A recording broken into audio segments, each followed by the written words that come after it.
Assalamualaikum warahmatullahi wabarakatuh. Alhamdulillah wa syukurillah. Sampura sunun pamirsa sadayana, alo emang sadayana, di mana wae ayana, di mana wae linggihna. Wilujeng tepang dangu deui sareng mang di Jomantara melalui Garura saluran channel YouTube Sunda Pituin, nu mana saluran channel YouTube Sunda Pituin ieu ku mang didamel khusus kanggo midangkeun hiburan Kasundaan. Hiburan Kasundaan kiwari ku mang nuju dipintonkeun kanggo pamirsa sareng alo mang sadayana nyaeta mangrupakeun dongeng Sunda. Dongeng Sunda kiwari anu nuju dipedar nyaeta Dongeng Sunda karya Mang Nyarira nyaeta dina judul Dikawin ku Jurig. Sakumaha anu parantos dipedar dina dinten kamari Dikawin ku Jurig dina bagian anu ka-24 kiwari bade majeng kana bagian 23 kitu tah pamirsa, kiwari bade majeng ka bagian 24 na kitu pamirsa sadayana.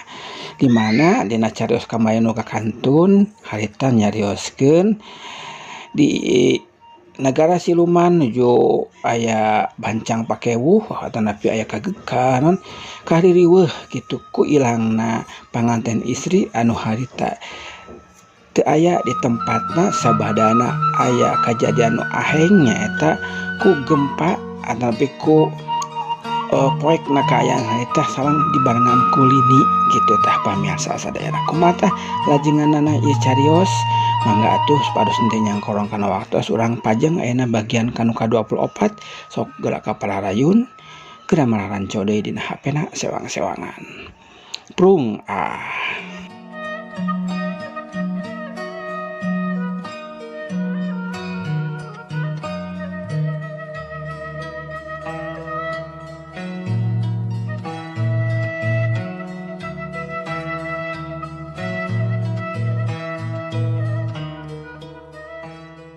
Dan angga harita kapapancenan pikeun ngirim kadahareun anu geus asak pikeun disuguhkeun ka tatamu sabadi mawa baki eusi daging teh anu kakarek diasakan nu erek disuguhkeun ka para tatamu undangan.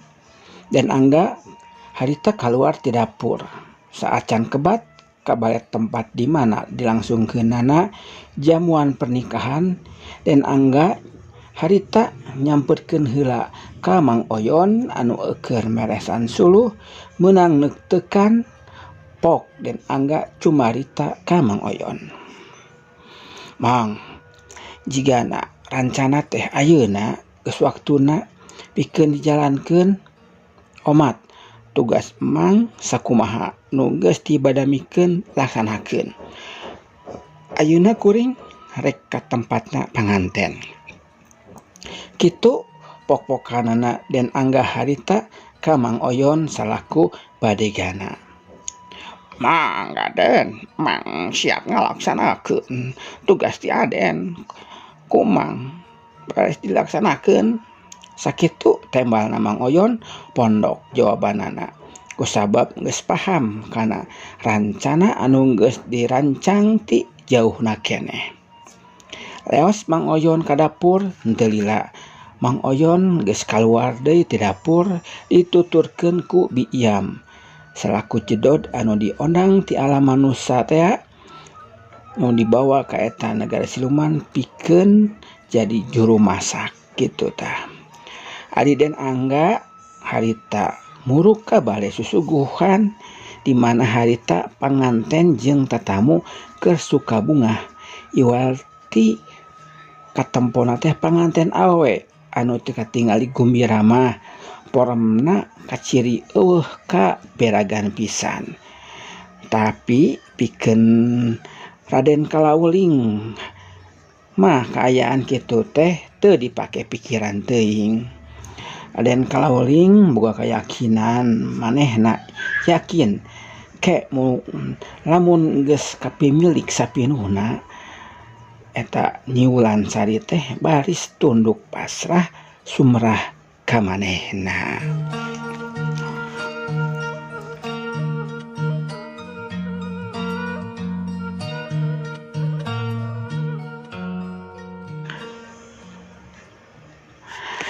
Den Angga harita asup ka eta rohangan terus muru ka meja panjang anu loba rupa-rupa kadahareun.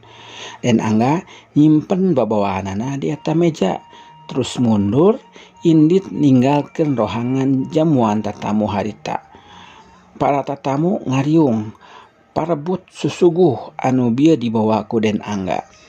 Ningali para tatamu jurig siluman keurariweuh parebut dahareun Den Angga mah harita sanggeus ini tidinya teh nguliwed neangan tempat anu merenah istilna mah kanu rada mojok nu henteu kaciri ku saha anu aya di dinya atawa teu atra kunu aya di dinya teu katempo kitu tah. Ongkoh bari harita siluman-siluman anu keur aya di eta patempatan teh keur fokus kana meja susuguh. Kitu deui Raden Kalaweling katut ibuna keur merhatikeun para tatamu anu keur suka bunga parebut susuguh anu bieu dibawa ku Den Angga. Tapi lamun Ratu Manika Kancana Weling tur Raden Kalaweling harita fokus merhatikeun fokusna teu merhatikeun ka tatamu gitu tah pamirsa tah. Keur teu fokus merhatikeun ka tamu anu keriweuh parebut daging susuguh nu haneut keneh nu dibawa bieu ku Den Angga, tangtu Ratu jeung Raden Kalaweling harita pasti baris curiga kanu mawa susuguh daging bieu kusabab anu mawa susuguh daging bieu nyaeta Den Angga, anu mawa dahareun teh nya orang luar gitu tah. Den Angga teh orang luar anu bisa katangenan ku Ratu jeung Raden Kalaweling asing dina panempo dua anana. Den Angga di eta patempatan teh kasebutna jalma asing, jalma anyar pinanggih. Baris apa, baris katangenan kaayaan yen jalma anu moal susuguh teh tara aya di dinya. Tepat nama jalma anu lain diangkir ku Raden Kalaweling oge ku Ratu Manika Kancana. Sabab pikeun jang babantu di dinya di hajatan kabeh oge pagawe anu geus diondang, anu geus di zaman kiwari mah geus di briefing heula kitu teh bisa katitenan hiji-hiji saha-sahana. Soalna geus di absen saha-sahana. Sedengkeun Adi Den Angga mah harita teu kaasup jalma anu ka absen, ada jalma anu anyar pinanggih. Balik deui urang nyaritakeun lakuna Den Angga anu harita nguliwed kanu rada suni. Den Angga harita ngeteyep ngadeuketan ka altar panganten sanggeus teu pati jauh tur teu katangenan ku Raden Kalaweling katut Ratu Siluman. Den Angga harita nangtung ajeg bari museurkeun paningalina ka Nyi Wulansari terus mapatkeun pangawaruhna, mapatkeun jampe pamakena anu diwaris ku eyangna sakaligus guruna teh nyaeta Eyang Jati Alam. Sabada beres mapatkeun elmuna reup harita kaayaan di eta patempatan teh poek ngaradak tur dibarengan ku goncangan saperti goncangan ku lini anu pohara gedena. Adi Den Angga sanggeus kaayaan berubah ku lantaran pangawasana teu ngalilakeun deui manehna ngagajleng nyamber Nyi Wulansari anu keur calik dina kursi panganten. Pataketuna teh sakilat pisan kacida gancangna nepi ke nepi henteu ka nyahokeun gitu ku Raden Kalaweling tur ku Ratu Siluman, Ratu Manika Kancana Weling teh anus. Padahal mah Ratu Manika Kancana Weling teh ratu anu sakti pangawaruhna, tapi dasar keur fokusna ka para tatamu nya para tatamu teh anu keulariweuh. Jadi weh boh Ratu katut Raden Kalaweling harita dua nana teu nyangka baris aya serangan ti musuh anu aya di lingkungan maranehanana.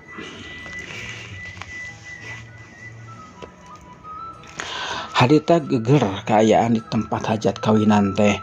Nu tadina rame paciweuh ku nu suka bunga dina nyantap susuguh kiwari geger riweuh ku kaayaan harita sabada kapireungeuh yen panganten awewe teh atawa istrina Raden Kalaweling ilang lolos aya nu ngiwat sabari harita teu apal teu katangenan saha-saha makhluk anu ngiwat panganten awewe.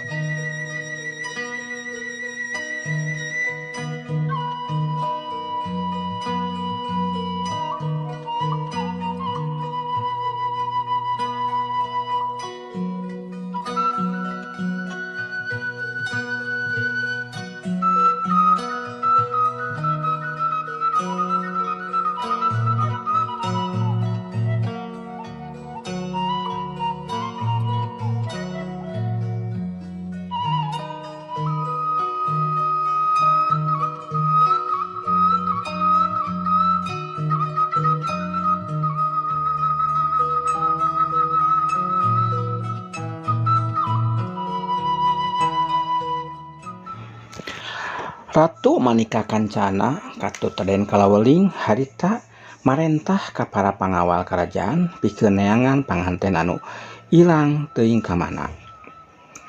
Sapangeussi nagara Sedong Kancana harita gempar ku kajadian harita ti rahayat leutik eta nagara nepi ka para gegeden kabeh kabalerangan kuno jadi ku kajadian harita. Urang tunda heula kaayaan di istana Sedong Kancana anu keur riweuh harita neangan Nyi Ulansari salaku panganten awewe anu leungit. Nah kamana atuhnya ari Nyi Ulansari? Tadi basa aya kajadian lini jeung ngadadak poe kaayaan di pesta kawinan teh seperti nu geus dicaritakeun saacana harita aya hiji jalma anu kaketeyepan ngadeuketan kana altar pernikahan nu mana di dinya tempatna sapasang panganten keur dipajang. Teu aya lian nya Den Angga anu harita sasalingkeran ngadeuketan ka tempat panganten anu keur dipajang. Sanggeus manggih tempat anu marenah Den Angga harita di pojok mapatkeun elmu pangawaruhna sabada cacap mapatkeun elmuna reup wae kaayaan di eta patempatan jadi poek dibarengan ku goncangan lini anu pohara gedena. Harita Den Angga langsung luncat nyambar ka Nyi Ulansari terus dibawa kabur ti eta patempatan. Sanajan poek tapi pikeun Den Angga mah teu jadi halangan. Kaayaan kitu teh da sakabehna kajadian eta disababkeun ku pamolahna manehna tanapa atawa pamolahna Den Angga pisan. Jadi jang manehna mah teu pangaruh. Kebat Den Angga lumpatna bari manggul Nyi Ulansari anu harita teu kecet-kecet kaayaanana.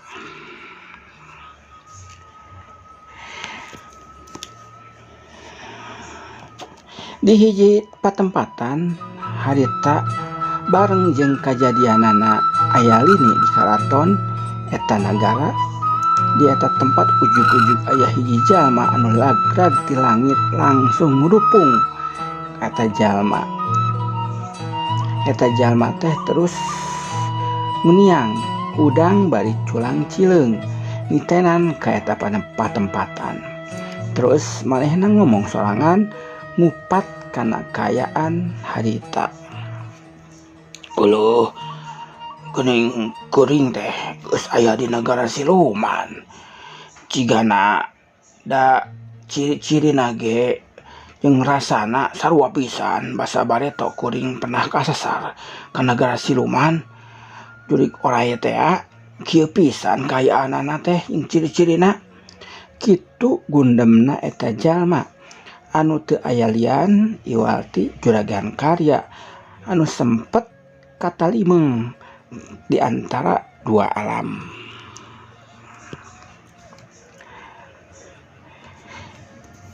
Nya bener pisan ieu nagara sareng kancana teh aya tadina naha kuring teh nya bisa kajebak di alam anu hampa, terus ayeuna ujug-ujug geus aya deui di negara siluman.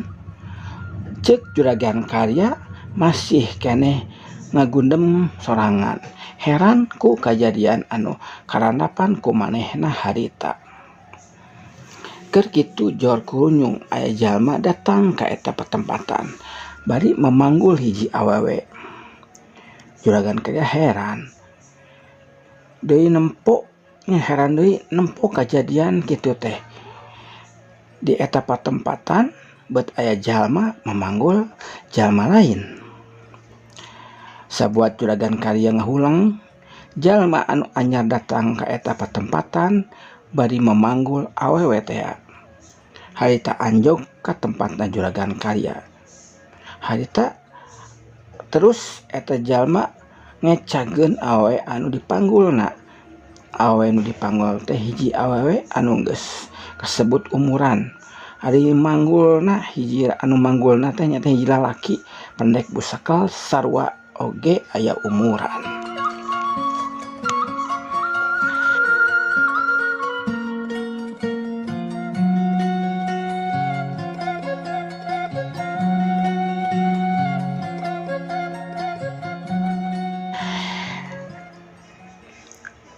Eta jalma teh teu aya sanes nyaeta Mang Oyon geuningan pamirsa, badegana atawa pangasuhna Den Angga teh.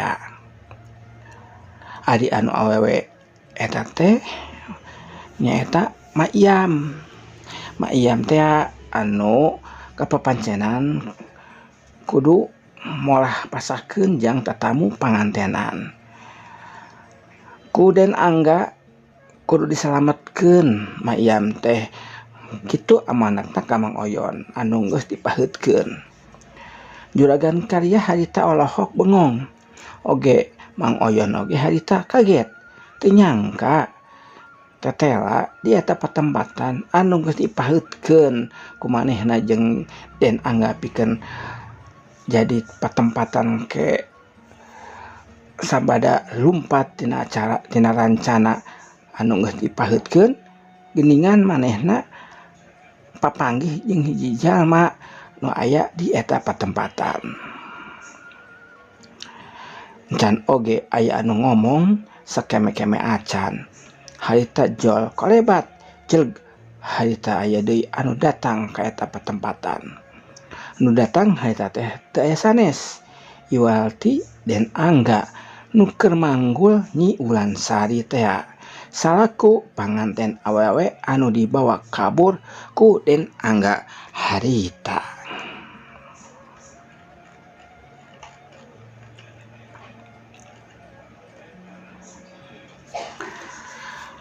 Atuh tambah kaget wae harita Juragan Karya ku datangna hiji jajaka kasep ka eta patempatan bari memanggul hiji panganten awewe.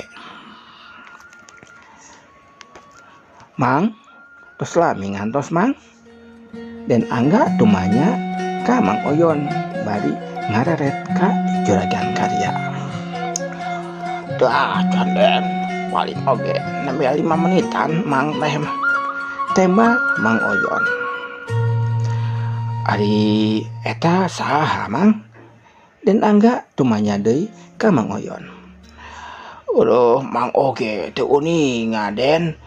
Da basa si Mang tumiba ka ieu pantepan nya tumiba ka ieu patepatan kah kitu tah Mang teh jadi balelol kieu Aden nya Mang tumiba ka ieu patepatan teh tos aya ieu jalma di dieu ceuk Mang Oyon nerangkeun tina pananyana Den Angga. Jadi di ieu patempatan teh geus aya ieu jalma nya Mang. Punten dupi bapa teh saha? Da ari katiliku abdi mah bapa teh manusia sanes siluman tapi nahanya aya di dieu. Kitu pananyana Den Angga harita ka Juragan Karya.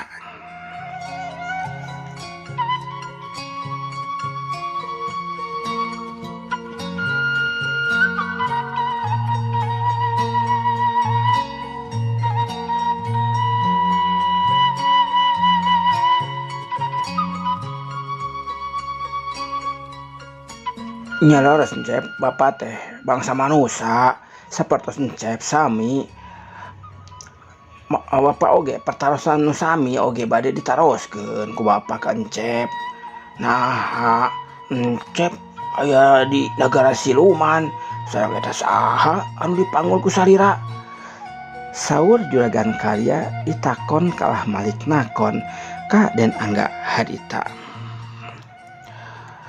Can oge ngucap Den Angga Hadita ari hiuk teh aya angin nebak ka eta patempatan anu biasana tara aya angin gitunya, tara aya karasa angin di negara siluman mah Hadita mah karasa pisan nebakna angin ku sararea.